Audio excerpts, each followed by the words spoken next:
మన ప్రభు అయినటువంటి యేసుక్రీస్తు వారి యొక్క శక్తిగల నామములో ప్రతి ఒక్కరిని కూడా కృపా సింహాసనము దగ్గరికి ప్రేమతో ఆహ్వానిస్తూ ఉన్నాను.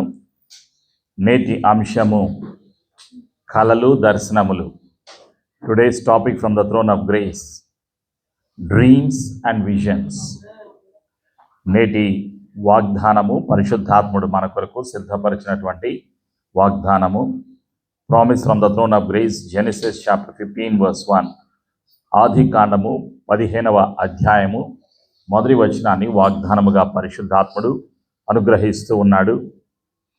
ఇవి జరిగిన తరువాత యెహోవా వాక్యము అబ్రహామునకు దర్శనమందు వచ్చి, అబ్రామా, భయపడకుము, నేను నీకు కేడెము, నీ బహుమానము అత్యధికమగునని చెప్పాను. ప్రార్థన. యేసు రక్తము ద్వారా తండ్రి నీ సన్నిధికి వస్తున్నాము. సైన్యములకు అధిపతికు యెహోవా, నీవే మాకు తోడుగా ఉంటున్నందుకు, నీవే కేడెముగా ఉంటున్నందుకు, నీవే అత్యధికమైనటువంటి ఆశీర్వాదాలను అనుగ్రహించేటువంటి దేవుడిగా ఉంటున్నందుకు నీకు వందనాలు.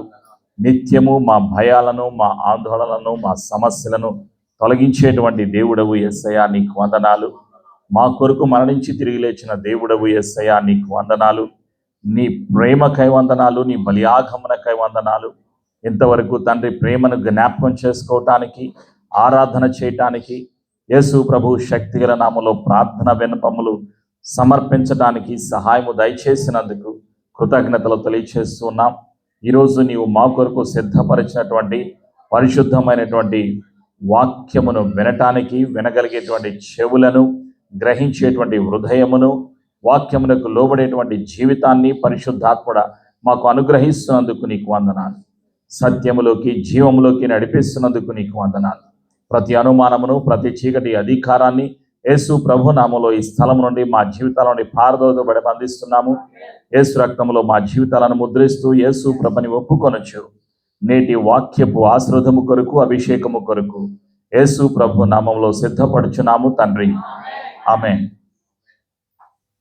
పరిశుద్ధాత్ముడ మనకి అనుగ్రహిస్తున్నటువంటి వాగ్దానంలో ఉన్నటువంటి సత్యాన్ని మనం జ్ఞాపకం చేసుకుందాం. కొన్ని వందల వేల సంవత్సరాల క్రిందట పరిశుద్ధాత్ముడు మాట్లాడాడు, అబ్రహాముతో మాట్లాడాడు. అబ్రహాముకి ఒక దర్శనం కలిగింది. ఆ దర్శనములో దేవుడు సెలవిస్తున్న సత్యం ఏమిటి అంటే, యెహోవా వాక్యము అబ్రహామునకు దర్శనమందు వచ్చి, అబ్రహామా భయపడకము, నేను నీకు కేడెము, నీ బహుమానము అత్యధికమగునని చెప్పాను. ఆలోచన చేయండి. నేను నీకు తోడుగా ఉన్నాను అని సెలవిస్తూ ఉన్నారు. ఎవరు? తండ్రి సెలవిస్తూ ఉన్నారు. ప్రియమైనటువంటి సంగమ, దర్శనం కలిగింది అబ్రహాము గారికి. ఆలోచన చేయండి. ఎప్పుడైతే మనము ఆందోళనల్లో, సమస్యల్లో, కష్టాలలో, బంధకాల్లో ఉంటామో దేవుడు మనతో మాట్లాడుతూ ఉంటాడు. ఏ విధంగా అంటే, వాక్యము ద్వారా మాట్లాడుతూ ఉంటారు, కళల ద్వారా మాట్లాడుతూ ఉంటాడు, దర్శనము ద్వారా మాట్లాడుతూ ఉంటాడు, స్వరము ద్వారా మాట్లాడుతూ ఉంటాడు, పరిశుద్ధాత్మ ద్వారా మాట్లాడుతూ ఉంటాడు, వర్తమానం ద్వారా పరిశుద్ధాత్ముడు మాట్లాడుతూ ఉంటాడు. ప్రతిరోజు నీవు చదివేటువంటి ఈ యొక్క బైబిల్లో నుంచి ఒక్కొక్కరు ప్రతిరోజు నువ్వు ఒక అధ్యాయం చదువుతున్నావు అనుకోండి, ఆ అధ్యాయములోని ఒక వచనము ద్వారా పరిశుద్ధాత్ముడు నీతో మాట్లాడుతూ ఉంటాడు. ఆయన ఎల్లప్పుడూ నీతో, నాతో మాట్లాడాలని ఆశపడుచున్నటువంటి దేవుడు. ఆయనకు ఇష్టం వచ్చిన రీతిగా తనకు ఇష్టమైన బిడ్డలతో మాట్లాడటానికి ఆయన ఇష్టపడుతూ ఉంటాడు. ప్రియమైనటువంటి సంగమ, ప్రవచనాల ద్వారా దేవుడు మాట్లాడుతూ ఉంటాడు, వాక్యము ద్వారా దేవుడు మాట్లాడుతూ ఉంటాడు. కాబట్టి నీవు నేను సిద్ధపడాలి, వినటానికి సిద్ధపడాలి, కళలు పొందుకోవటానికి సిద్ధపడాలి, దర్శనాలు పొందుకోవటానికి సిద్ధపడాలి. ప్రియమైనటువంటి సంగమ, కళ అంటే ఏమిటి? దర్శనము అంటే ఏమిటి? ప్రియమైనటువంటి సంగమ, ఆలోచన చేయండి. కళలు, దర్శనాలు ఎవరిస్తారు? ఆలోచన చేయండి. 3 మార్గాలు ఉన్నాయి కళలు పొందుకోవటానికి, దర్శనాలు పొందుకోవటానికి 3 మార్గాలు ఉన్నాయి. ఒకటి, తండ్రి అనుగ్రహిస్తారు. అది తన యొక్క చిత్తములో ఎవరికైతే తోనైనా దేవుడు మాట్లాడాలి అని ఆశపడినప్పుడు కళల ద్వారా, దర్శనము ద్వారా తను మాట్లాడుతూ ఉంటారు ప్రియమైనటువంటి సంఘమా. తరువాత రెండవది సాతానుడు కూడా ఇస్తాడు. ఏమిటి? కళలు, దర్శనాలు.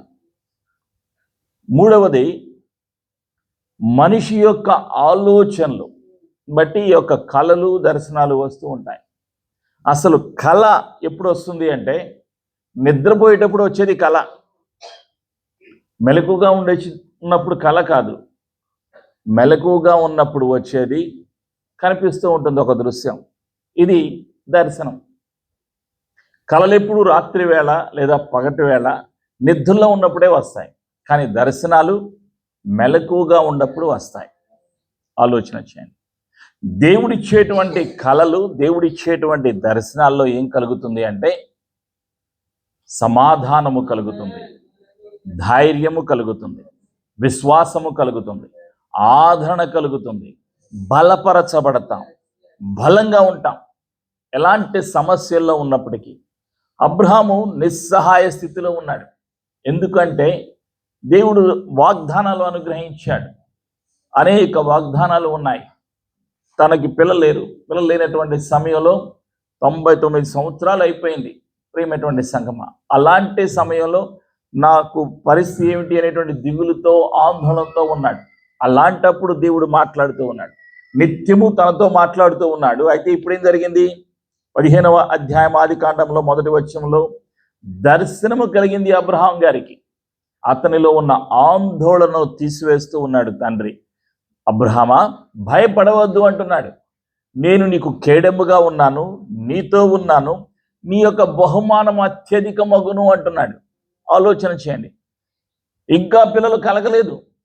ఆలోచన చేయండి.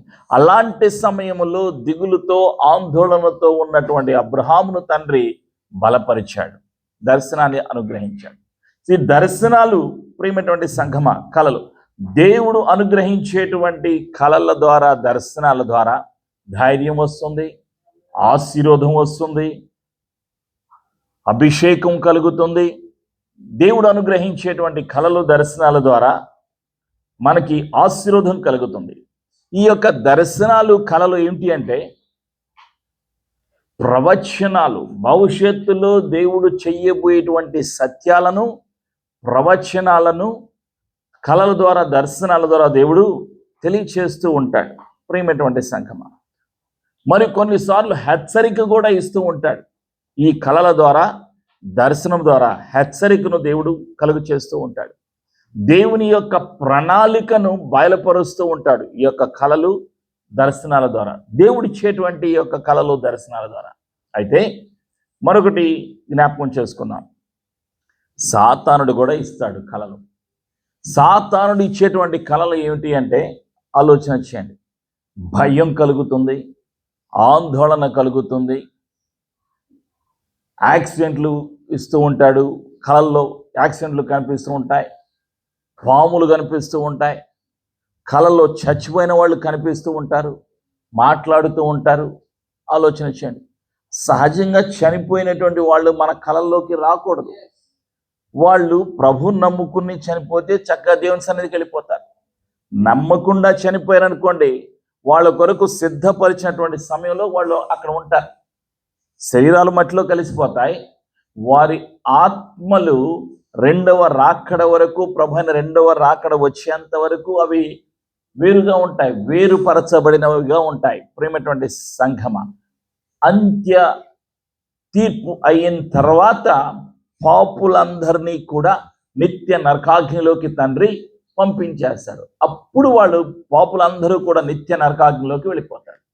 సాతానుడు, పడిపోయినటువంటి దేవదూతలు, పరలోకం నుండి సాతానుడితో కలిసి భూలోకంలో పడిపోయినటువంటి దేవదూతలు అందరూ కూడా నరకంలోకి వెళ్ళిపోతారు. మరి చాలా మంది చెప్తారు, నాకు కళ్ళు వచ్చింది, మా తాతయ్య వచ్చాడు, మా అమ్మమ్మ వచ్చింది, మా ఇంటి ఎదురుగా ఒక ఆవిడ ఆత్మహత్య చేసుకుంది, ఆవిడ ఒకటే గుర్తుకు వస్తుంది, కల్లోకి వస్తుంది, నేను చూసిపోదామని వస్తున్నాను. ఒక్కోసారి తాతయ్య అమ్మ అంటారు, నాయనమ్మ అంటారు, నాన్న ఎలా ఉన్నారా, నేను చూసిపోవడానికి వచ్చానంటారు కళలు. అవి వాళ్ళు కాదు.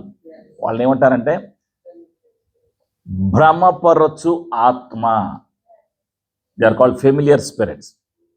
వాళ్ళు రావటానికి అవకాశం లేదు. ఒక వ్యక్తి చనిపోయిన తర్వాత, భూమిని వదిలిపెట్టిన తర్వాత వాళ్ళు మళ్ళీ భూలోకంలో నువ్వు ఎక్కడ ఉన్నావు, నువ్వు ఎలా ఉన్నావు, నిన్ను చూడటానికి నేను వచ్చాను అనేటువంటి ఆలోచనలు వాళ్ళకి ఉండవు. ప్రేమటువంటి సంఘమా, అదే సత్యాన్ని మనకి తెలియచేస్తూ ఉన్నాడు. ఎవరు తెలియచేస్తూ ఉన్నాడు అంటే, ప్రత్యేకంగా మనం చూస్తాం, ఒక సత్యాన్ని మనం చూస్తాం. ప్రసంగి గ్రంథంలో the book of Ecclesiastes chapter 9 verse 5 and 6. ప్రసంగి గ్రంథము 9, 5, 6 వచనాలు. The book of Ecclesiastes chapter 9 verse 5 and 6. బ్రతికియుండు వారు తాము చతురని ఎరుగుదురు, అయితే చచ్చిన వారు ఏమీయూ ఎరుగరు. వారి పేరు మరువబడి ఉన్నది, వారికి ఇక ఏ లాభమును కలగదు. వారిక ప్రేమింపరు, పగ పెట్టుకొనరు, అసూయపడరు. సూర్యుని క్రింద జరుగు వాటిలో దేని యందును వారికి ఎప్పటికీ వంతు లేదు. ఆలోచించండి. ఒకసారి మనిషి యొక్క ప్రాణం శరీరాన్ని వదిలిపెట్టిన తర్వాత ఇక భూలోకములో జరుగుతున్న వాటి మనుషుల గురించి, మనుషులను వాళ్ళు ప్రేమించడం లేదు, పగ పెట్టుకోవటం లేదు, అసూయ పట్టడం లేదు.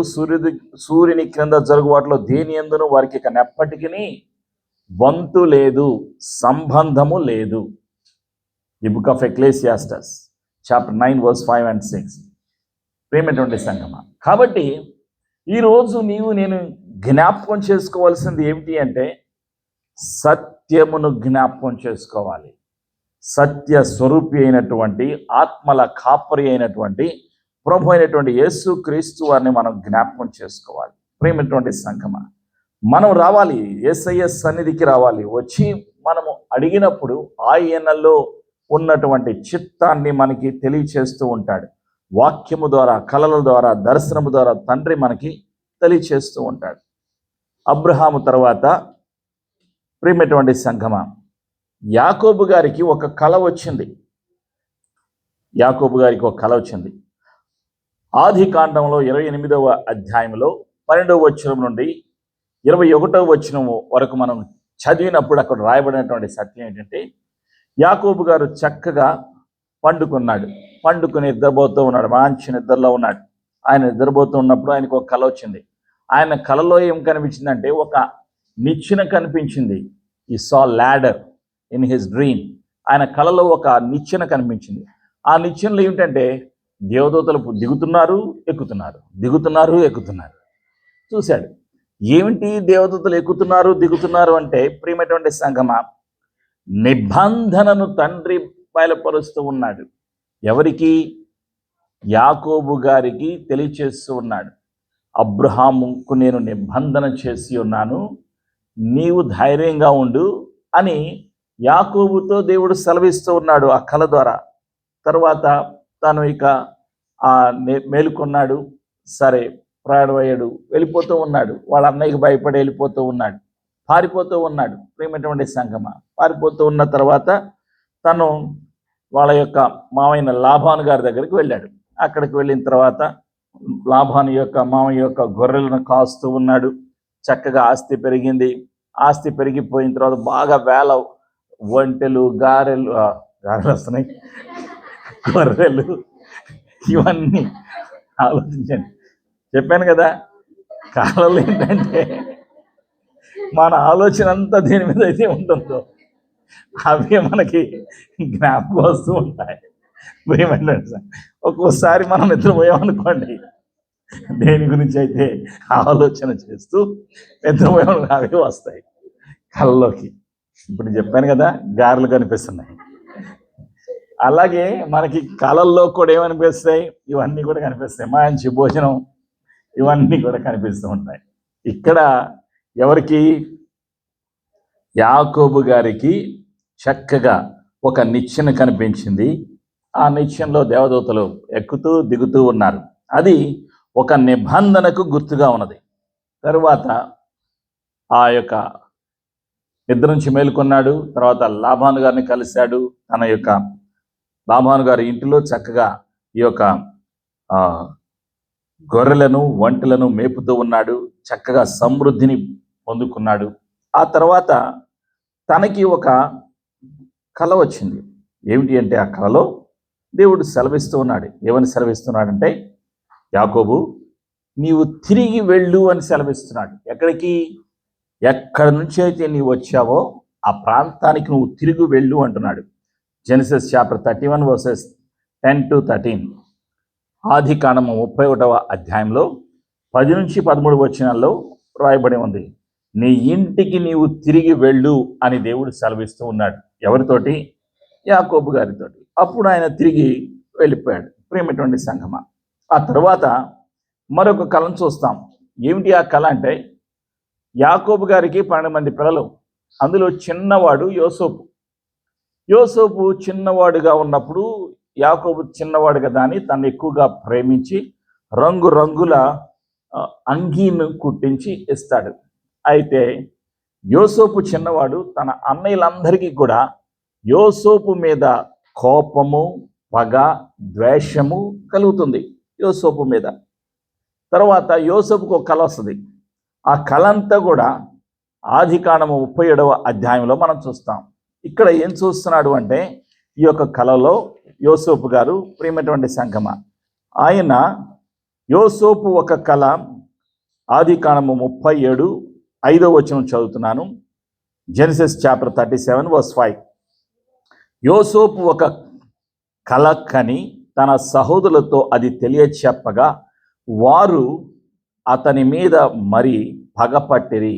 అతడు వారిని చూచి, నేను కనిన ఈ కళ మీరు దయచేసి వినుడి. అదేమనగా, మనము చేనులో పనులు కట్టుచుంటిమి, నా పన లేచి నిలుచుండగా మీ పనులు నా పనను చుట్టుకొని నా పనకు సాష్టాంగ పడినని చెప్పాను. అందుకు అతని సహోదరులు, నీవు నిశ్చయముగా మమ్ము నేలెదవా, మా మీద నీవు అధికారిగా వగుదువా అని అతనితో చెప్పి, అతని కళలను బట్టి అతని మాటలను బట్టి అతని మీద మరింత పగపట్టిరి. ఆలోచన చేయండి. దేవుడేమో కలిచ్చాడు. దేవుడు కలిస్తే సాతానుడి కోపం వచ్చేసింది. ఆలోచన చేయండి. ఈ యొక్క యోసేపు గారి అన్నలకి ఏం కలిగింది? పగపట్టారు, అసూయ కలిగింది, ద్వేషం కలిగింది. ప్రియమైనటువంటి సంగమం, తర్వాత మరలా కలగన్నాడు. అదే కళను వెళ్ళి వాళ్ళ అమ్మ నాన్నకి చెప్పాడు, యాకోబు గారికి చెప్పాడు. అప్పుడు యాకోబు గారు ఏమంటున్నారో చూడండి. 10వ వచనం, జెనసిస్ చాప్టర్ 37 verse 10, 37వ అధ్యాయంలో 10వ వచనంలో, అతడు తన తండ్రితోనూ తన సహోదరులతోనూ అది తెలియచెప్పినప్పుడు అతని తండ్రి అతనితో, నీవు కనిన ఈ కళ ఏమిటి? నేను నీ తల్లియు నీ సహోదరులను నిశ్చయముగా వచ్చి నీకు సాష్టాంగ పడుదమా అని అతని గద్దించాను.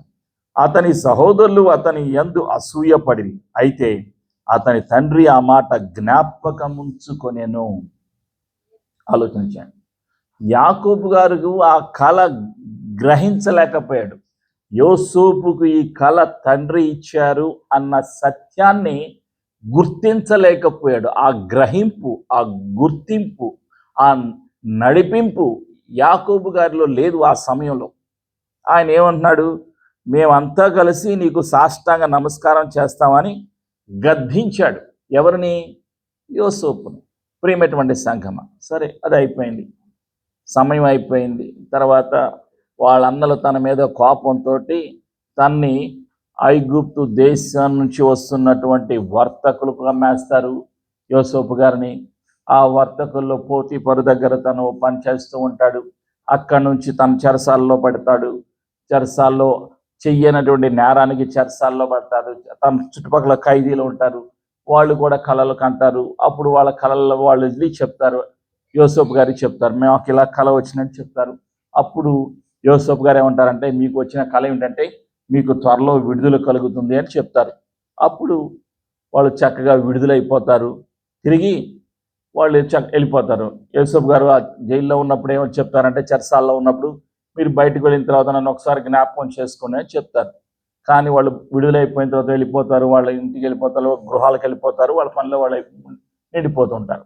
ఈలోగా ఏం జరుగుతుంది అంటే, దేవుడు తన అక్కడ ఉన్నటువంటి ఆ యొక్క ఫరోతో మాట్లాడతాడు. ఏమిటి మాట్లాడతాడంటే, ఐగుప్తు దేశంలో కరువు రాబోతుంది, 7 సంవత్సరాలు కరువు రాబోతుంది. ఆ 7 సంవత్సరాలు పంటలు పండవు, ఆ 7 సంవత్సరాలు కఠినమైనటువంటి ఇబ్బందులు, క్లిష్టమైన పరిస్థితులు ప్రజలు ఎదుర్కొంటారని దేవుడు సెలవిస్తాడు. అప్పుడు మార్గం కూడా ఉన్నది అంటాడు. ఏమిటి ఆ మార్గం అంటే, నువ్వు ఈ మొదటి కష్టం 7 సంవత్సరాలు కరువు వచ్చిన తర్వాత రెండవ 7 సంవత్సరాల్లో పంట సమృద్ధిగా వస్తుంది. ఆ పంట నువ్వు దాచిపెట్టుకోవాలి అని చెప్తాడు. సరే, ఈ కళల అర్థం కానీ భావం కానీ ఫరోకు తెలియదు. అప్పుడు తను దిగులు పడుతూ ఉంటాడు. ఈ యొక్క ఖైదీలు బయటకు వచ్చారు కదా, వాళ్ళకు తెలుస్తుంది. వాళ్ళు ఏమంటారంటే, రాజా, చెరసాల్లో మాకు ఒక ఖైదీ కనిపించాడు, అతను కళలకు అర్థము చెప్తాడు, ఆయన చెప్పినటువంటి అర్థం జరుగుతుంది అని చెప్తారు. వాళ్ళు వెంటనే అతను పిలిపిస్తారు. అప్పుడు యోసేపు గారిని పిలుస్తారు. యోసేపు ఆ కళలకి చక్కగా అర్థం చెప్తాడు. నువ్వే ఎలా చెప్పగలిగావంటే, నా శక్తి వల్ల నేను చెప్పింది కాదు, తండ్రి అయినటువంటి, నేను సేవించేటువంటి నా తండ్రి అయినటువంటి అబ్రహాము యొక్క దేవుడు, యెహోవా దేవుడు నాకు ఈ యొక్క సత్యాన్ని బయలుపరిచారు. ఈ దేశంలో రాబోతున్నటువంటి కరువు గురించి, ఆ కరువుల్లో ఏ విధంగా మిమ్మల్ని కాపాడాలో, మిమ్మల్ని కాపాడటానికి, దేశాన్ని కాపాడటానికి దేవుడే తన యొక్క ఆలోచనను, తన ప్రణాళికను బయలుపరిచారు అని యోసేపు గారు చెప్తారు. అప్పుడు ఆయన చాలా సంతోషించి, ఓకే, నువ్వే ఇక ప్రధానమంత్రివి, ఈ యొక్క దేశానికి నా తర్వాత నీవే అధికారివి, కాబట్టి ఏం చేయాలో చెప్పు అంటాడు. తనకి ఉంగరం ఇచ్చేసి తన ముద్ర ఇస్తాడు. ఇక అప్పుడు తను మొదటి 7 సంవత్సరాలు చక్కగా పంట బాగా పండుతుంది, దాన్ని దాచిపెడతాడు. రెండవ 7 సంవత్సరాల్లో కరువు వచ్చేస్తాయి. ఈ కరువు కాలములోనే యాకోబు గారు తన కుమారులను పంపిస్తాడు ఐగుప్తు దేశం. అక్కడ కూడా కరువు ఉంది. ఎక్కడ? యాకోబు గారు నివసిస్తున్నటువంటి కానా అనేటువంటి ఊరిలో. అప్పుడు తన యొక్క పిల్లలందరినీ పంపిస్తాడు. చిన్నవాడిని ఉంచుతాడు. ఎవరిని? యోసేపు కన్నా చిన్నవాడు ఇంకొకడు ఉన్నాడు, బెన్యామీను. అతను అక్కడే ఉంచుతాడు, మిగతా వాళ్ళందరినీ పంపిస్తాడు. సరే, వాళ్ళు వచ్చిన తర్వాత వీళ్ళందరినీ కూడా గుర్తుపడతాడు యోసేపు. గుర్తుపట్టిన తర్వాత అప్పుడు నా చిన్న తమ్ముడు ఎలా ఉన్నాడు అని అడుగుతాడు. చెబుతాడు. నాన్నగారు ఎలా ఉన్నారు? బాగున్నారని చెప్తాడు. అప్పుడు ఏడుస్తాడు. యోసేపు ఏడ్చి తీసుకురండి అంటాడు. రాజుగారికి చెప్తాడు. ఏమని చెప్తా అంటే, మా నాన్నగారు ఉన్నారు అంటే తీసుకురమ్మని చెప్తాడు. అప్పుడు తన సైన్యాన్ని ఇచ్చి ఒంటెలను పంపిస్తాడు. యాకోబు తన యొక్క కుమారులతో తిరిగి ఐగుప్తు దేశానికి వస్తాడు. ఆలోచన చేయండి. ఇప్పుడు వాళ్ళందరూ కూడా ఎవరికి దాసులైపోయారు? యోసేపు కలగన్నాడు. ఎప్పుడు?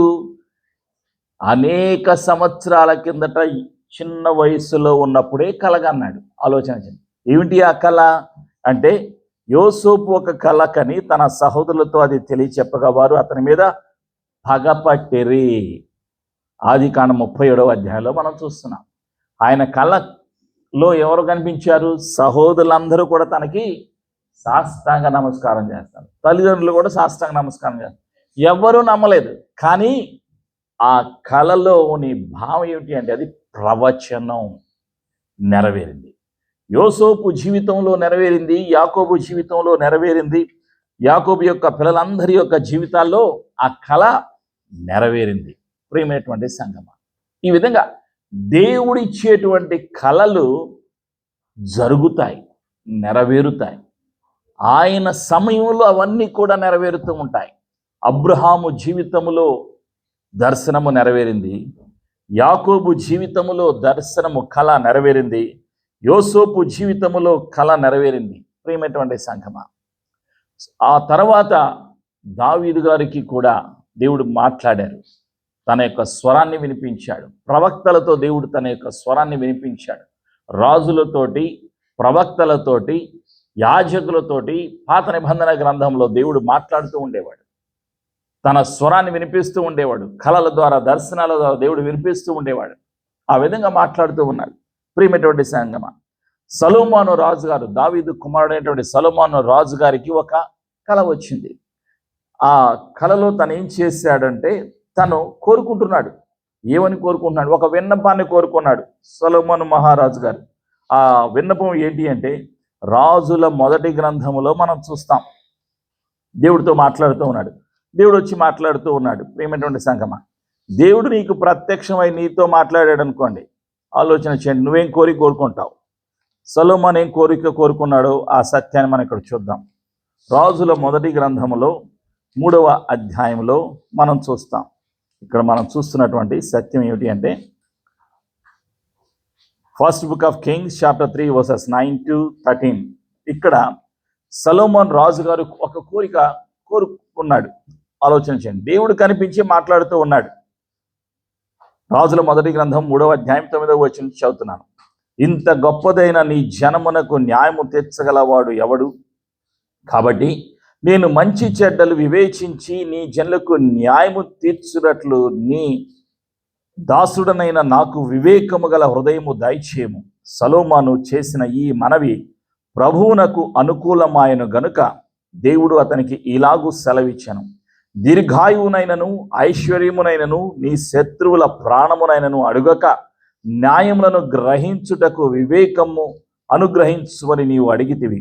నీవు ఇలాగున అడిగినందున నీ మనవి ఆలకించుచున్నాను. బుద్ధి వివేకములు గల హృదయము నీకిచ్చుచున్నాను. పూర్వీకులలో నీ వంటి వాడు ఒకడునూ లేడు, ఇక మీదట నీ వంటి వాడొకడునూ ఉండడు. మరియు నీవు ఐశ్వర్యమును ఘనతను ఇమ్మని అడుగకపోయినను నేను వాటిని కూడా నీకిచ్చుచున్నాను. అందువలన నీ దినములన్నిటను రాజులలో నీ వంటి వాడొక్కడైనను నుండడు. ఆలోచన చేయండి, దేవుడు మాట్లాడారు. అయితే నీకేం కావాలో కోరుకో అని దేవుడు అడిగాడు. ఆలోచన చేయండి. ఇప్పుడు కానీ ప్రభు అయిన యేసయ్య పరిశుద్ధాత్ముడు నీతో మాట్లాడితే, అమ్మా తల్లి, నువ్వు చాలా కష్టపడుతున్నావు, నువ్వు కానుకలు ఇస్తున్నావు, దశంభాగాలు ఇస్తున్నావు, అనాథలకి బట్టలు ఇస్తున్నావు, నువ్వు క్రిస్మస్ న్యూ ఇయర్కి నువ్వు ప్రత్యేకమైన కానుకలు ఇస్తున్నావు. నీ ప్రార్థన, నీ కానుకలు నేనన్నీ కూడా సంతోషిస్తున్నాను. ఇప్పుడు నీ కోరిక ఏంటో చెప్పు అని అడిగితే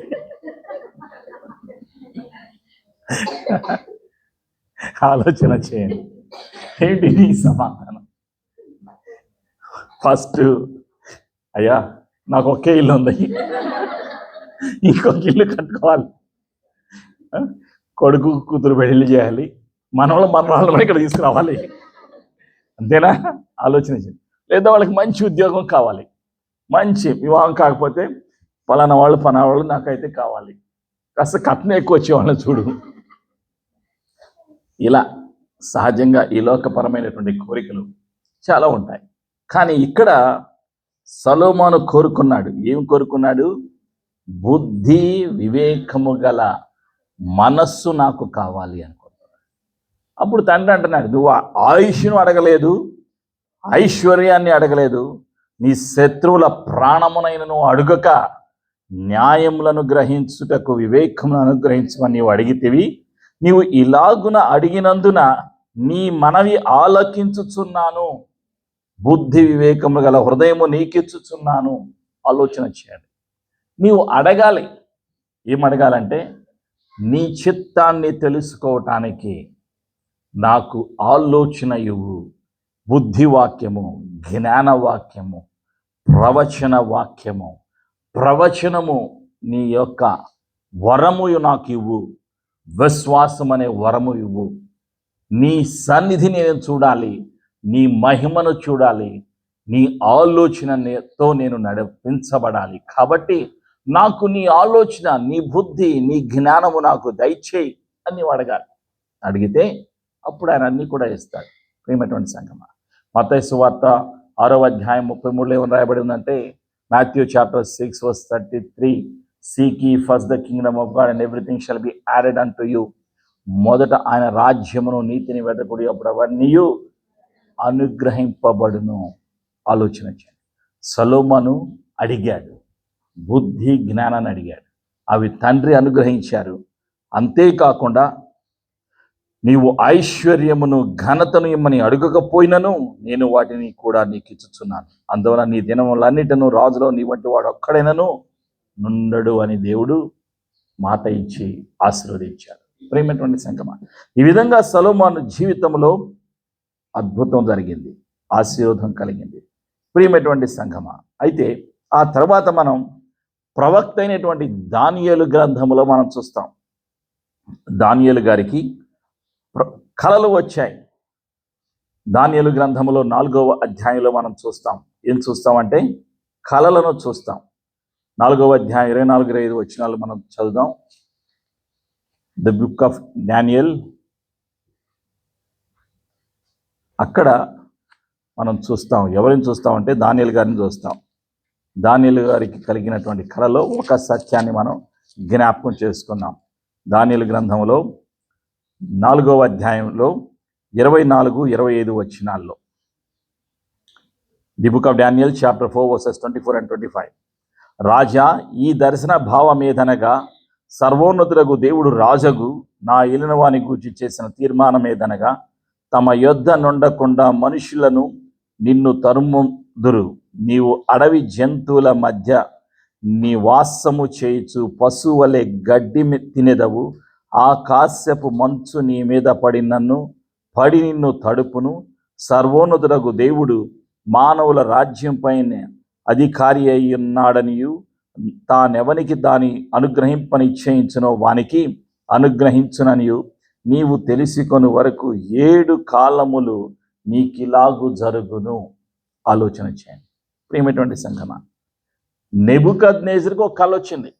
ఆయన దిగులు పడుతూ ఉన్నాడు, బాధపడుతూ ఉన్నాడు, భయపడుతూ ఉన్నాడు, ఆందోళన చెందుతూ ఉన్నాడు. అప్పుడు చెప్పారు. ఏమని చెప్పారంటే, రాజా, మన దేశంలోనే దానియేలని ఒక భక్తుడు ఉన్నాడు, ఆయన కలలకు భావాలు తెలియచేస్తాడని చెప్పారు. అప్పుడు పిలిపించారు. దానియేలు వచ్చి చెప్పాడు. ఏమని చెప్పారంటే, దానియేలు గారు చెప్పారు, రాజా, నీవు కొంతకాలము ఏమైపోతావంటే నీకు పిచ్చి పడుతుంది. ఆ పిచ్చిలో ఎలా ఉంటుంది అంటే, నీవు ఆలోచన చేయండి ఎలా ఉంటుంది. పశువుల గడ్డి తినేదవు, నీవు అడవి జంతువుల మధ్య నివాసము చేయొచ్చు, పశువుల గడ్డి తినేదవు అని సెలవిచ్చాడు. ఎందుకు ఇలాంటి పరిస్థితి ఎదుర్కొన్నాడు నెబుకద్నెజరు అంటే, తనకు కలిగినటువంటి ధనాన్ని బట్టి, యుద్ధముల పైన తనకు కలిగిన జయాన్ని బట్టి అతిశయించాడు.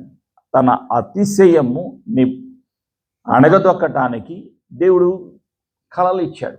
ఆ కలలకి భావాన్ని కూడా తెలియచేయటానికి దేవుని చేత ఎన్నుకోబడిన, ఏర్పాటు చేయబడినటువంటి సేవకుని అక్కడ ఉంచాడు. అప్పుడు ఆ సేవకుడు వచ్చి చెప్తాడు. అన్నీ చెప్పిన తర్వాత చక్కగా వింటాడు, అంగీకరిస్తాడు. కొంతకాలం పిచ్చివాడుగా అలా ఉంటాడు. తర్వాత పిచ్చిపోతుంది. తర్వాత సాధారణమైనటువంటి మనిషి అయిపోతాడు. ప్రియమైనటువంటి సంగమా, ఆ తర్వాత దానియేలు గారికి మరొక దర్శనాలు వస్తాయి. దానియేలు గారికి దాదాపుగా 4 దర్శనాలు వస్తాయి. దానియేలు గ్రంథంలో 8వ అధ్యాయంలో మనం చూస్తాం. అక్కడ 2వ అధ్యాయంలో మనం చూస్తాం. 7వ అధ్యాయం, 8వ అధ్యాయంలో చూస్తాం. 9వ అధ్యాయంలో మనం చూస్తాం. 10వ అధ్యాయంలో చూస్తాం. ఈ యొక్క దానియేలు గ్రంథంలో ఉన్నటువంటి 4 దర్శనాల్లో ఉన్నటువంటి ప్రత్యేకతలు ఏమిటి అంటే, ప్రవచనాల గురించి తెలియచేస్తూ ఉన్నాడు.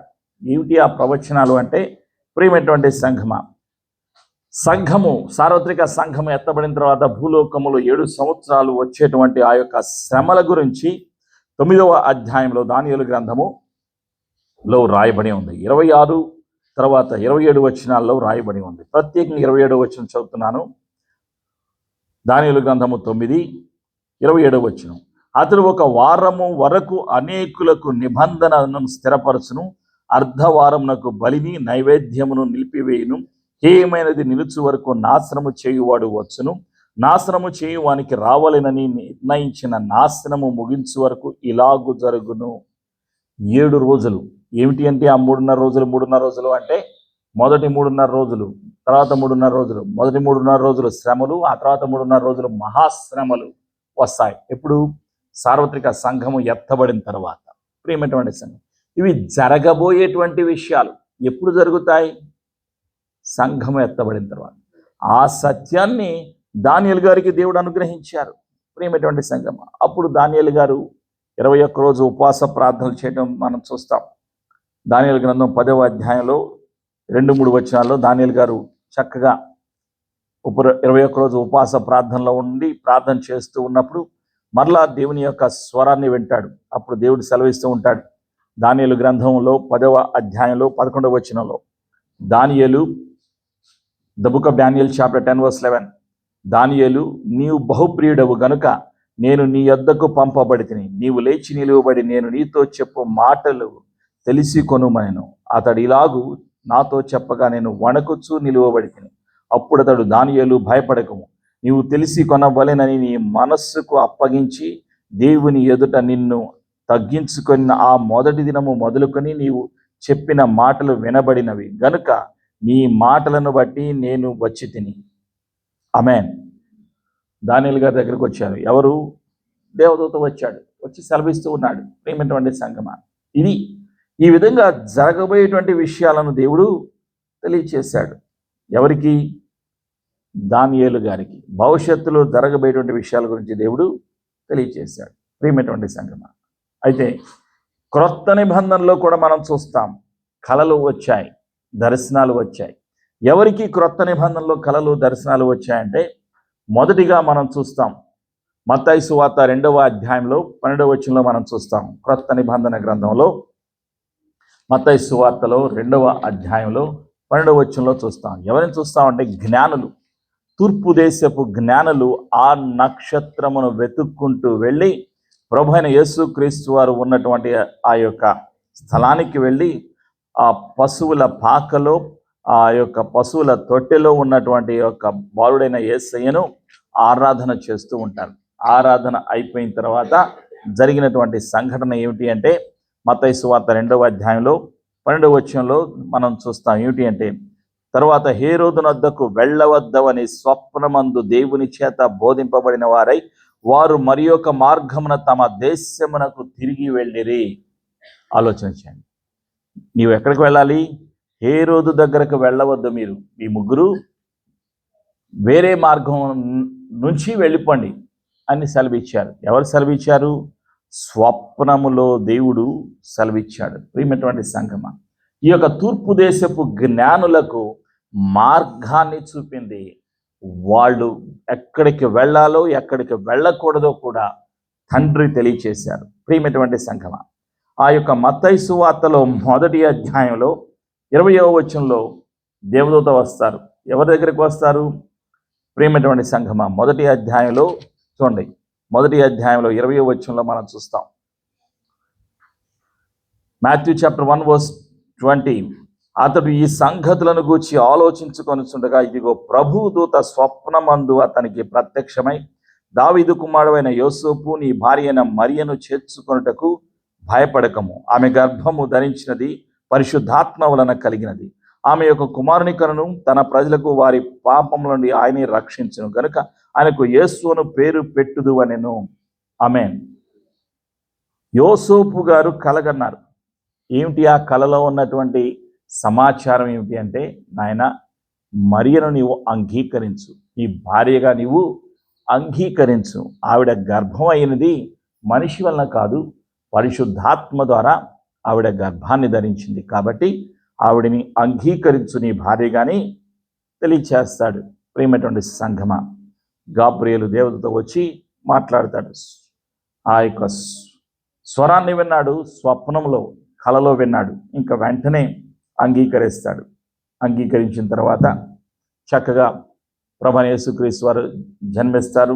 యేసు ప్రభుల వారు జన్మించిన తర్వాత అక్కడ ఆ యొక్క సమస్య వస్తుంది. ఏమిటి అంటే, ఆ సమస్య, హేరోదుకు కోపం వస్తుంది.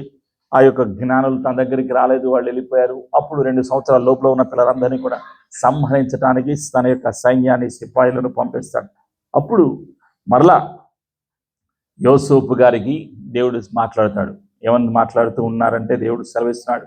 ప్రియమైనటువంటి సంఘమా, 2వ అధ్యాయంలో 13వ వచనంలో మనం చూస్తాం. మాథ్యూ చాప్టర్ 2:13, వారు వెళ్ళిన తరువాత ఇదిగో ప్రభు దూత స్వప్నమందు యోసేపునకు ప్రత్యక్షమై, హేరోదు ఆ శిశువును సంహరింపవలని ఆయనను వెదకుపోతున్నాడు గనుక నీవు లేచి ఆ శిశువును ఆయన తల్లిని వెంటబెట్టుకొని ఐగుప్తునకు పారిపోము, నేను నీతో తెలియజెప్పు వరకు అక్కడనే ఉండమని అతనితో చెప్పాను. ఆలోచన చేయండి. సమస్య రాబోతుంది. ఆ సమస్య నుండి తప్పించటానికి దేవుడు మాట్లాడారు. ఎవరితోటి? యోసేపు గారితో మాట్లాడాడు. ప్రియమైనటువంటి సంగమా, సమస్య రాబోయే ముందుగా దేవుడు మాట్లాడుతూ ఉంటాడు. ఒకవేళ వచ్చినా ఆ సమస్యల నుండి తప్పించుకోవటానికి మార్గాన్ని కూడా దేవుడు తెలియచేస్తూ ఉంటాడు, కళల ద్వారా, దర్శనము ద్వారా. ఈ విధంగా యోసేపు గారిని హెచ్చరించాడు తండ్రి. వెంటనే వాళ్ళు ఏం చేశారు? ఐగుప్తు దేశానికి వెళ్ళిపోతారు. యోసేపు గారు తన భార్య అయినటువంటి మరియను తీసుకొని, బాలుడైన యేసు ప్రభువును తీసుకుని ఐగుప్తు దేశానికి వెళ్తారు. ఐగుప్తు దేశంలో కొంతకాలము నివసించిన తర్వాత, బహుశా ఒక 2 సంవత్సరాలు ఐగుప్తులో వాళ్ళు నివసించిన తర్వాత మరలా దేవుని యొక్క వాక్కు వాళ్ళకి ప్రత్యక్షం అవుతుంది. మత్తయి సువార్త 2వ అధ్యాయంలో 19వ వచనంలో మనం చూస్తాం. Matthew chapter 2 verse 19.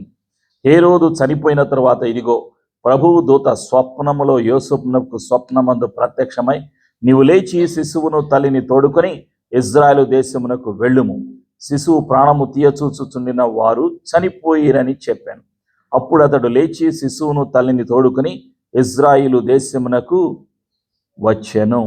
ప్రియమైనటువంటి సంగమా, ఎన్ని రోజులు ఉండాలో, ఎంత సమయం ఉండాలో అన్ని దేవుడు సెలవిచ్చాడు, బయలుపరిచాడు, వెళ్ళమని సెలవిచ్చాడు. అప్పుడు మళ్ళీ ఐగుప్తు దేశాన్ని వదిలిపెట్టి తిరిగి వాళ్ళు ఇజ్రాయేలు దేశానికి రావటం జరుగుతుంది.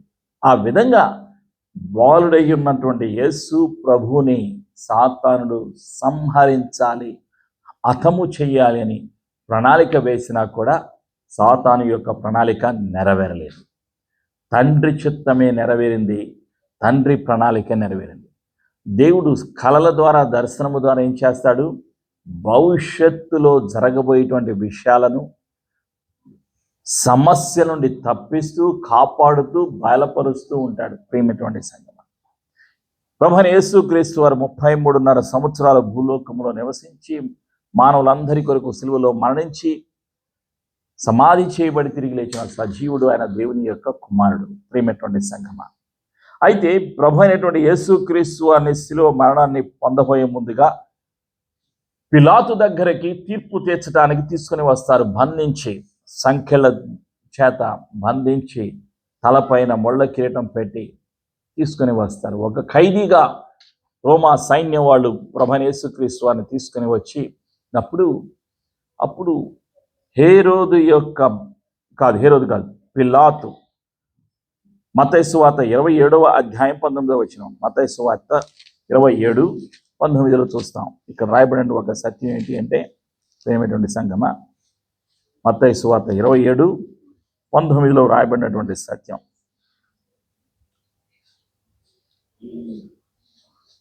అతడు న్యాయపీఠం మీద కూర్చుండినప్పుడు అతని భార్య, నీవు నీతిమంతుని జోలికి పోవద్దు, ఈ ప్రొద్దును ఆయనను గూర్చి నేను కలలో మిక్కిలి బాధపడితినని అతని యొద్దకు వర్తమానము పంపెను. ఆలోచన చేయండి. ఎవరు? ప్రధాన యాజకుడు. ప్రియమైనటువంటి సంఘమా, ఎవరు ఆయన? ఆయన సమయంలో పరిపాలన చేస్తూ ఉన్నాడు. ఆయన ఒక గవర్నర్. ఆయన భార్యకి కళ దేవుడు అనుగ్రహించాడు. ప్రియమైనటువంటి సంఘమా, ఆ కళలో ఆవిడ మిక్కిలి భయపడింది, ఆందోళన చెందటమే కాకుండా తన భర్తకి ఏమని చెప్తుంది?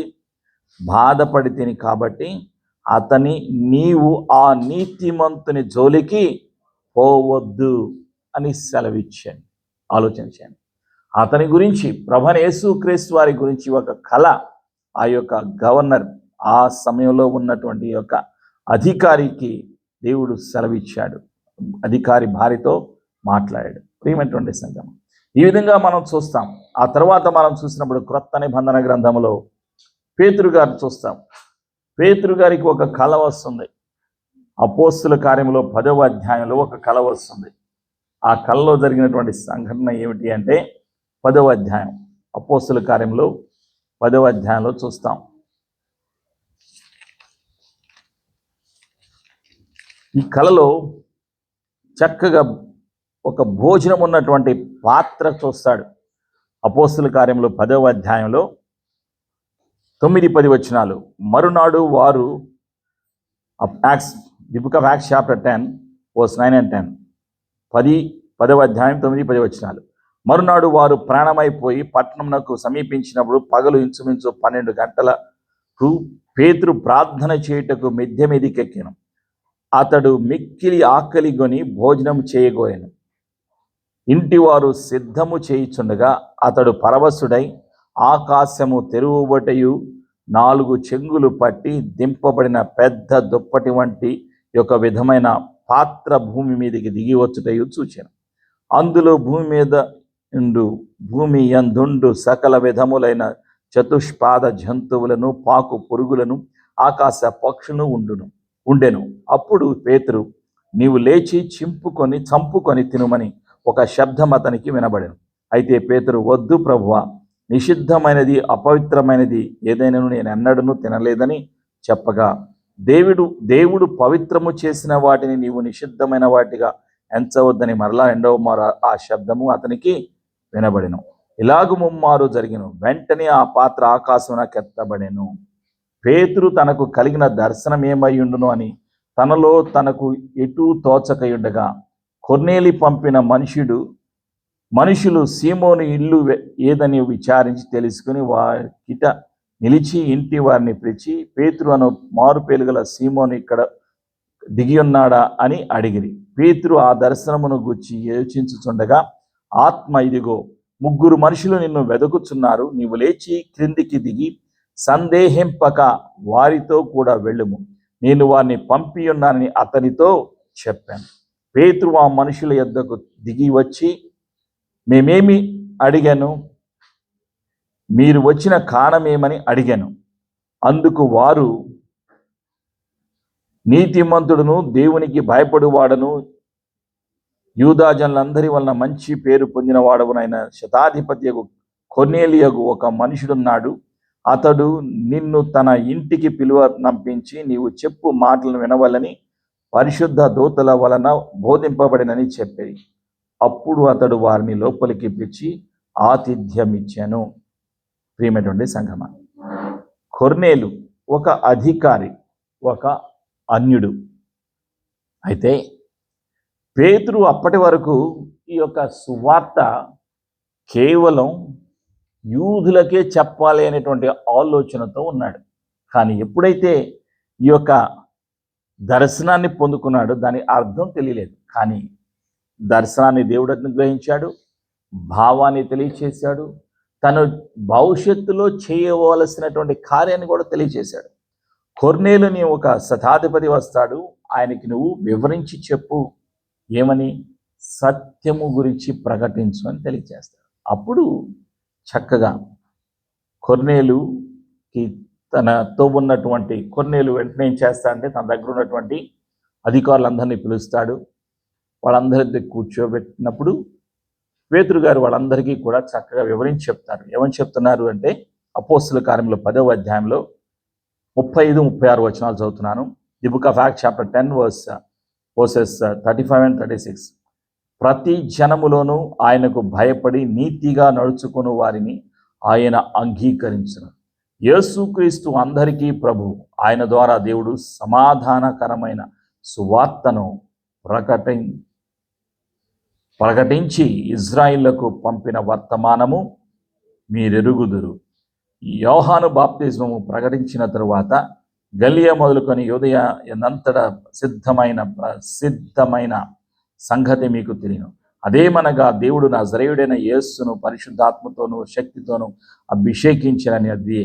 దేవుడు ఆయనకు తోడయుండును గనుక ఆయన మేలు చేయించు అపవాది చేత పీడింపబడిన వారి అందరినీ స్వస్థపరచు సంచరించుచుండెను. ఆయన యూదుల దేశమందును యెరూషలేమునందును చేసిన వాటన్నిటినీ మేము సాక్షులము. పేతురు గారు ఏం చెప్పారు? సాక్ష్యం చెప్పారు. ప్రియమైనటువంటి సంఘం, పేతురు గారు సత్యానికి సాక్షిగా జీవించారు. ఇది పేతురు గారికి వచ్చినటువంటి యొక్క దర్శనము. యేసు ప్రభువు గారి గురించి చెప్తున్నాడు. యేసు క్రీస్తు అందరికీ ప్రభువు అన్న సత్యాన్ని ప్రకటించాడు, కొర్నేలికి ప్రకటించాడు. ప్రియమైనటువంటి సంఘమా, ఈ విధంగా జరిగిపోతుంది. ఆ తర్వాత మనం చూసినప్పుడు ఎవరు దర్శనం పొందుకున్నారు క్రొత్త నిబంధనలు అంటే, ప్రకటన గ్రంథంలో యోహాను సువార్తను రాసినటువంటి యోహాను. దేవునికి ప్రియమైనటువంటి శిష్యుడు అపోస్తలుడైనటువంటి యోహాను. అతను అందరూ కూడా హతసాక్షులైపోయారు, కానీ యోహాను మాత్రం ఎవ్వరూ కూడా యోహాన్ని చంపలేకపోయారు. కారణం ఏమిటి అంటే దేవుని యొక్క ప్రణాళిక, దేవుని యొక్క చిత్తాన్ని బయలుపరిచాడు. ఎవరు? అపోస్తలుడైనటువంటి యోహాను. ఈ యొక్క ప్రకటన గ్రంథంలో మనం ఏం చూస్తామంటే ఆయన భవిష్యత్తులో జరగబోయేటువంటి అనేక విషయాన్ని ఈ యొక్క ప్రకటన గ్రంథంలో బయలుపరిచాడు. ఆయన తెలియచేసినవన్నీ కూడా ఇంకా జరగవలసినవి చాలా ఉన్నాయి. 7 సంఘాలకు ఉత్తరాలను మనం చూస్తాం. 7 సంఘాలకు, ఆసియా ఖండంలో ఉన్నటువంటి 7 సంఘాలకు ఉత్తరాలను రాశాడు. ఆ తర్వాత ప్రకటన గ్రంథంలో మనం చూసేటువంటి సత్యం ఏంటంటే అంత్య దినాలలో జరగబోయేటువంటి విషయాల గురించి చక్కగా తెలియచేశాడు ఈ యొక్క యోహాను. పరలోకము గురించి, నరకము గురించి, పరలోకము ఎవరు వెళ్తారో, పరలోకములో ఏం జరుగుతుందో తెలియచేశాడు. నరకం ఎవరు వెళ్తారో తెలియచేశాడు. పరలోకానికి వెళ్ళబోయే ముందుగా ఏం జరుగుతుందో తెలియచేశాడు. సార్వత్రిక సంఘము వెళ్ళిన తర్వాత భూలోకంలో శ్రమలు ఏ విధంగా ఉంటాయి, 7 రకాలైనటువంటి బోరలు, 7 రకాలైనటువంటి శ్రమలు ఏ విధంగా ఉంటాయి, ఏ విధంగా క్రీస్తు విరోధి అపవాది వచ్చి ఈ యొక్క 7 సంవత్సరాల కాలంలో మనుషులను హింసిస్తూ ఉంటాడు, విడిచిపెట్టబడినటువంటి సార్వత్రిక సంఘాన్ని ఏ విధంగా హింసిస్తూ ఉంటాడో, యూదులు ఏ విధంగా రక్షణ పొందుకుంటారో అనేక సత్యాలను తెలియచేస్తూ ఉంటాడు. ఎవరు? అపోస్తలుడైనటువంటి యోహాను. ఆయన ఎక్కడ ఉన్నాడు? పద్మాసు అనేటువంటి ఒక ద్వీపములో చీకటి గదిలో ఉన్నాడు. కరెంట్ లేదు అక్కడ. అలాంటి స్థలములో ఆయన ఉన్నాడు. కరెంటు లేదు, నిస్సహాయ స్థితిలో ఉన్నాడు, ప్రార్థనలో ఉన్నాడు. చెరసాలలో చీకటి గదిలో ఉన్నటువంటి యోహానికి దర్శనం కలిగింది. ఆ దర్శనంలో అనేక సత్యాలను పరిశుద్ధాత్ముడు బయలుపరిచారు. ప్రియమైనటువంటి సంఘమా, యేసయ్య తరకు కనిపించారు. యేసయ్య కనిపించి తెలియచేస్తూ ఉన్నారు. ప్రియమైనటువంటి సంఘమా, ప్రకటన గ్రంథంలో 1వ అధ్యాయంలో మనం చూస్తాం, 18వ వచనంలో చూస్తాం యేసయ్య మాట్లాడుతున్నటువంటి సత్యం. యోహాను రాసిన ప్రకటన గ్రంథం 1వ అధ్యాయం 18వ వచనం. The book of Revelation chapter 1 verse 18. నేను మొదటి వాడను, కడపటి వాడను, జీవించు వాడను, మృతుడనైతిని గాని ఇదిగో యుగయుగములు సజీవుడనై ఉన్నాను. మరియు మరణము యొక్కయు పాతాళ లోకము యొక్కయు తాళపు చెవులు నా స్వాధీనములో ఉన్నవి. ఆమేన్. యేసు ప్రభులు వారు సెలవిస్తూ ఉన్నారు. ప్రియమైనటువంటి సంఘమా, మాట్లాడుతూ ఉన్నారు. ప్రకటన గ్రంథం 1వ అధ్యాయంలో 8వ వచనంలో పరిశుద్ధాత్ముడు తెలియజేశాడు యోహాను గారికి, ఆల్ఫాయు మేఘయు నేనే, వర్తమాన భూత భవిష్యత్ కాలంలో ఉండువాడను నేనే అని సర్వాధికారియు దేవుడినకు ప్రభువు సెలవిచ్చుచున్నాడు. ఆలోచన చేయండి. అనేక సత్యాలను పరిశుద్ధాత్ముడు బయలుపరిచారు. ఎవరికి? యోహాను గారికి. చివరిలో మనం ఏం చూస్తామంటే ఈ యొక్క ప్రకటన గ్రంథంలో నూతన యెరూషలేము గురించి చూస్తాం. జీవ గ్రంథములో ఎవరి పేరైతే ఉంటుందో వారు మాత్రమే పరలోకములోకి వెళతారు అని సత్యాన్ని తెలియచేశాడు. ఈ యొక్క నరకం గురించి కూడా తెలియచేశాడు ఈ యొక్క పరిశుద్ధాత్ముడు యోహాను గారికి దర్శనంలో. ప్రకటన గ్రంథం 21వ అధ్యాయంలో 8వ వచనంలో మనం చూస్తాం. The book of Revelation chapter 21 verse 8. పిరికివారు, అవిశ్వాసులు, అసహ్యులను, నరహంతకులను, వ్యభిచారులను, మాంత్రికులను, విగ్రహారాధికులను, అబద్ధికులందరిను అగ్ని గంధకములతో మండు గుండములో పాలు పొందుదురు. ఇది 2వ మరణము. నరకానికి ఉన్నటువంటి 2వ పేరు ఏమిటి అంటే 2వ మరణము. ప్రియమైనటువంటి సంఘం, అందులో ఎవరుంటారు? పాపులందరూ అక్కడే ఉంటారు. వాళ్ళతో పాటు ఇంకెవరు ఉంటారు? ప్రకటన గ్రంథం 20వ అధ్యాయంలో తెలియచేస్తున్నాడు. ఎవరు తెలియచేస్తున్నాడు? పరిశుద్ధాత్ముడు తెలియచేస్తున్నారు. ఎవరికి? ఈ యొక్క యోహాను గారికి తెలియచేస్తున్నారు. ప్రకటన 20:10. The book of Revelation chapter 20 verse 10. వారిని మోసపరిచిన అపవాది అగ్ని గంధకములు గల గుండములో పడవేయబడెను. అచ్చట క్రూర మృగమును అబద్ధ ప్రవక్తయు ఉన్నారు. వారు యుగ యుగములు రాత్రింపగళ్ళు బాధింపబడదురు. సాతానుడు, తర్వాత అబద్ధ ప్రవక్త, క్రీస్తు విరోధి అనేటువంటి మనిషి, అబద్ధ ప్రవక్త అనేటువంటి ఒక మనిషి, వాళ్ళతో పాటు సాతానుడితో పాటు పరలోకండి భూలోకానికి త్రోసివేయబడినటువంటి పడిపోయినటువంటి దూతలు వీళ్ళందరూ కూడా ఏం చేస్తున్నారు? యుగ యుగములు రాత్రింబగళ్ళు బాధింపబడు. ఈ విధంగా నరకం గురించి కూడా చక్కగా పరిశుద్ధాత్ముడు తెలియజేశాడు. పరలోకంలో ఏం జరుగుతుందో కూడా తెలియజేశాడు. ఎవరికి? యోహాను గారికి దర్శనంలో. ప్రకటన గ్రంథం 4వ అధ్యాయంలో ఈ ఒక్క వచనం చదువుతాను. The book of Revelation chapter 4 verse 8.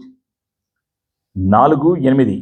ఈ 4 జీవులలో ప్రతి జీవికి 6 రెక్కలుండెను. అవి చుట్టూను రెక్కల లోపటను కన్నులతో నిండి ఉన్నవి. అవి భూత వర్తమాన భవిష్యత్ కాలంలో ఉండు సర్వాధికారియు దేవుడునకు ప్రభు పరిశుద్ధుడు పరిశుద్ధుడు పరిశుద్ధుడు అని రాత్రింబగళ్ళు చెప్పుచుండెను. ఆ సింహాసనమునందు ఆసనుడై ఉండి యుగ యుగములు జీవించుతున్న వానికి మహిమయు ఘనతయు కృతజ్ఞతాస్తులు కలుగును గాక అని ఆ జీవులు కీర్తించుచుండగా, ఆ 24 పెద్దలు సింహాసనమునందు ఆసనుడై ఉన్న వాని ఎదుట సాగిలపడి యుగ యుగములు జీవించుతున్న వానికి నమస్కారము చేయొచ్చు. ప్రభువా మా దేవా, నీవు సమస్తమును సృష్టించితివి, నీవి చిత్తమును బట్టి అవి ఉండెను, దాన్ని బట్టి సృష్టింపబడెను గనుక నీవే మహిమ ఘనత ప్రభావములు పొందనర్హుడవని చెప్పుచు తమ కిరీటములను ఆ సింహాసనం ఎదుట వేసిరి. ఆలోచించండి, పరలోకంలో ఏం జరుగుతుంది? 24 గంటలు రాత్రి పగలు ఆరాధన జరుగుతుంది. ఆ ఆరాధనలో దేవదూతలు అనేక రకాలైనటువంటి వాయిద్యాలు వాయిస్తూ ఉన్నారు. వాళ్ళకి ఉన్నటువంటి కొంతమందికి 4 రెక్కలు, కొంతమందికి 6 రెక్కలు ఉన్నాయి. వాళ్ళు ఆ రెక్కలతో వీపుతూ ఉంటే అనేక రకాలైన స్వరాలు వినిపిస్తూ ఉన్నాయి. శబ్దాలు, వాయిద్యాల యొక్క శబ్దాలు.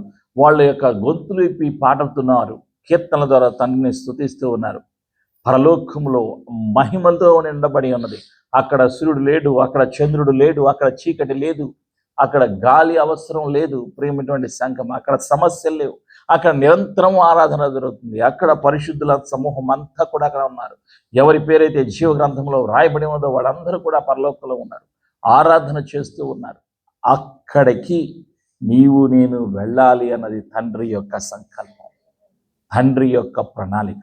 అందుకే నీవు నేను పుట్టక మునిపే, ఈ భూమి సృష్టించక మునిపే తండ్రి తన యొక్క ప్రణాళిక చొప్పున సమస్తాన్ని కూడా నడిపిస్తూ ఉన్నాడు. ఆలోచన చేయి. కాబట్టి నీవు నేను తండ్రి యొక్క ప్రణాళికలో ఉండాలి, తండ్రి యొక్క చిత్తములో ఉండాలి, తండ్రి యొక్క ఆలోచనల చేత నీవు నేను నడిపించబడాలి. ఆలోచన చేయండి. యోహాను గురించి యేసు ప్రభువు వారు ఏమంటారంటే మిగిలిన శిష్యులతోటి, అతడు నా ప్రియమైన శిష్యుడు అని సెలవిస్తాడు. ప్రియమైనటువంటి సంగమ, అందుకే అతని యొక్క మరణం హత సాక్షి కాలేదు. ఆయన్ని నూనెలో మరుగుచున్నటువంటి నూనెలో వేసినా కూడా కాలిపోలేదు, చనిపోలేదు. అనేక హింసలు అనుభవించినా కూడా హత సాక్షి కాలేదు. సహజమైనటువంటి మరణాన్ని రుచి చూశాడు. ప్రియమైనటువంటి సంఘం, యోహానుకి అనేక రకాలైనటువంటి సత్యాలను, భవిష్యత్తులో జరగబోయేటువంటి సత్యాలను తండ్రి బయలుపరిచాడు. ఈరోజు కలల ద్వారా, దర్శనము ద్వారా తండ్రి నీతో మాట్లాడాలని, పరిశుద్ధాత్ముడు నీతో మాట్లాడాలని నీవు ఆశపడుచున్నావా? ఆలోచన చేయండి. యావేలు గ్రంథములో 2వ అధ్యాయం 8లో ఉన్నటువంటి వచనాన్ని మనం చదువుకొని ప్రార్థన చేసుకుందాం. యావేలు గ్రంథం, the book of Joel chapter 2 verse 28. ప్రియమైనటువంటి సంఘమ, ఇక్కడ రాయబడినటువంటి ఒక సత్యాన్ని మనం జ్ఞాపకం చేసుకుందాం.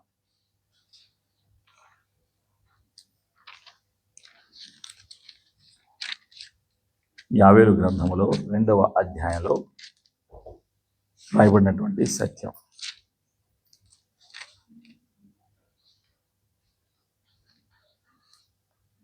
The book of Joel chapter 2 verse 28.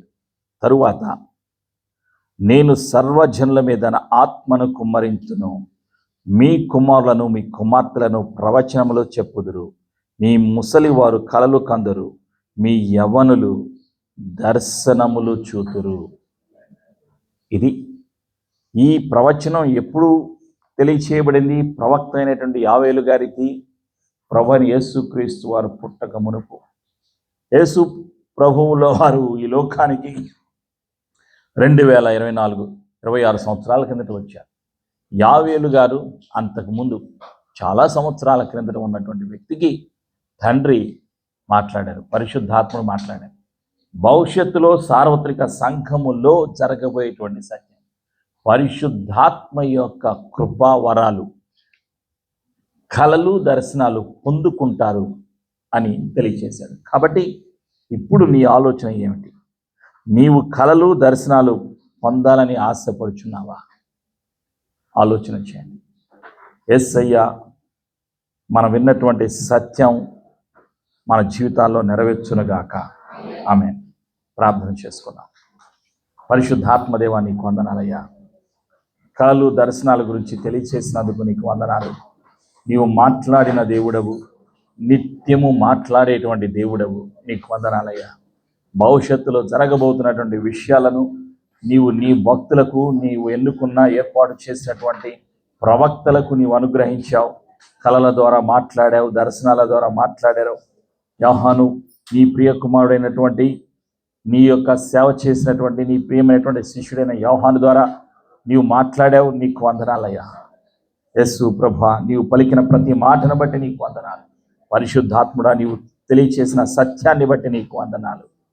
నీ వాక్యములో సత్యము ఉన్నది, జీవము ఉన్నది, అభిషేకము ఉన్నది, ఆశీర్వాదము ఉన్నది, స్వస్థత ఉన్నది అని నమ్ముచున్నామయ్యా.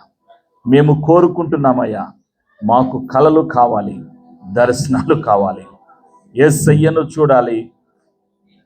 పరిశుద్ధాత్ముడా, నీ యొక్క మహిమను మేము చూడాలి. తండ్రి మహిమను చూడాలి. మాతో మాట్లాడు. కలల ద్వారా, దర్శనాల ద్వారా మాతో మాట్లాడు. నీవు మాట్లాడే దేవుడవు. వాక్యము ద్వారా నీవు మాట్లాడుతున్నావు. కలల ద్వారా, దర్శనము ద్వారా, ప్రవచనము ద్వారా నీవు మాట్లాడుతున్నందుకు నీకు వందనాలయ్యా. మేము కూడా కలలు దర్శనాలు పొందుకోవటానికి, ప్రవచనాలు పొందుకోవటానికి, కలలకు భావాన్ని, దర్శనాలకు భావాన్ని తెలియచేసేటువంటి యొక్క వాక్యాన్ని, ప్రవచన వరమును, వివేచన వరమును, బుద్ధి వాక్యమును, జ్ఞాన వాక్యమును మేము పొందుకోవటానికి సహాయము దయచేస్తున్నందుకు నీకు వందనాలు. ప్రతి అనుమానాన్ని, ప్రతి చీకటి అధికారాన్ని యేసు ప్రభు నామములో పారలతో వెడబందిస్తున్నాను. యేసు రక్తములో మా జీవితాలను ముద్రిస్తున్నాను. యేసు ప్రభుని ఒప్పుకొనొచ్చు. మేము విన్న సత్యమును మేము అంగీకరించడానికి నీవే సహాయము దయచేస్తున్నందుకు, యేసు ప్రభుని ప్రకటించడానికి సహాయము దయచేస్తున్నందుకు పరిశుద్ధాత్ముడా, నీకే కృతజ్ఞతలు తెలియచేస్తూ యేసు ప్రభుని ఒప్పుకొనొచ్చు. యేసు ప్రభు నామములో ప్రార్థించి ఆశీర్వాదమును, జీవమును, అభిషేకమును యేసు ప్రభు నామములో పొందుకొనుచున్నాము తండ్రి. ఆమేన్.